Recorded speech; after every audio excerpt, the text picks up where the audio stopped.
This video is dedicated to the data transfer widget.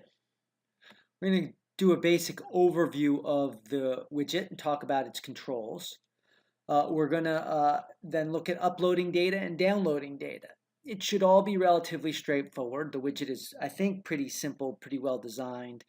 And the goal of it is pretty straightforward. It's basically FTP for Quincy. Just that simple, or Dropbox, or whatever tool you're most familiar with. So let's go into Quincy and we'll open our data transfer widget right here. And you can immediately see it's split into a 3-panel design. The left is navigation in my various cases. The right is split again, top and bottom, with the top being the contents of any cases I choose to look at, and the bottom being my action table, if you will. It sort of tracks the uploads effectively that are going on. So let's look into a case. In every case, you have an exports and an intake folder.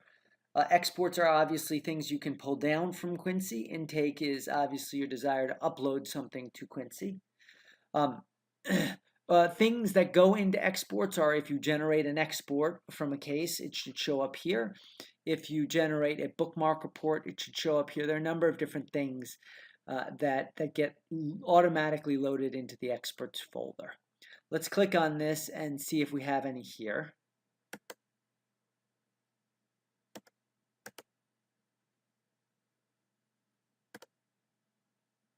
Okay, so we do have some.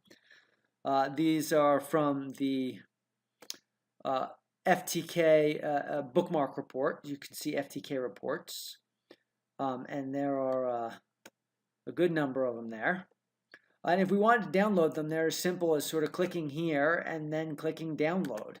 And that will send it to our download folder. It zips it up first, but then we unzip it and it would be there. Pretty straightforward. Now, if we want to get stuff into the case, we go into the intake folder, so let's do that. And you can see I've uploaded things before. When you upload stuff, you utilize this bottom panel, the action panel, if you will. You have to choose a processing option because the data that goes into the case is going to get processed. I've chosen my FTK option, and then you have to describe the type of file you're going to be uploading, whether it's a file, an image folder, or a disk image. You can upload either through drag and drop or through browsing. Let's just file browse here, and we'll pick this one, just a Chrome DLL, and go ahead and open that, and you can see it transferred super quick, and it began processing, which is what's going on here. And if we toggle, oh, there it is right there. We don't even need to toggle on and off to see it. There's the Chrome DLL, and then if we go into the case, we'd see that it now contains a Chrome DLL. That's really as complex as it is. It's not particularly fancy. I'm not going to describe the SBucket functionality. That does get a little bit more complicated, and there's a whole video on it. So go ahead and view that video if you're interested.